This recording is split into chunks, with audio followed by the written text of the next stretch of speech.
বলছি, যাদের মন খারাপ তারা এই ভিডিওটা দেখবে। মেয়ের বাবা দেখাশোনা করে একটা তার মেয়ের বিয়ে দিল।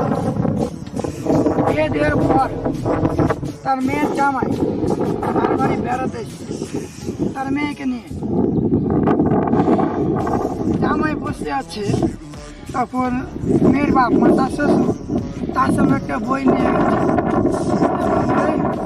আমি তো কিছু জানি না, এর বইয়ে কি লেখা আছে তুমি আমাকে একটু বলো। ছেলে তো হতভঙ্গ, সে কিছু জানে না।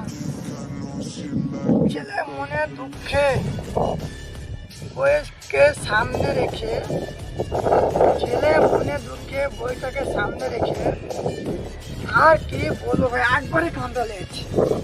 মেয়ের বাপ মনে মনে বলছে হয়তো বইয়ের হয়েছে অনেক দুঃখের কথা লেখা আছে, ওর জন্য ছেলে কেঁদে দিয়েছে। ছেলে মনে মনে বলছে আমি তো কিছুই জানি, আমি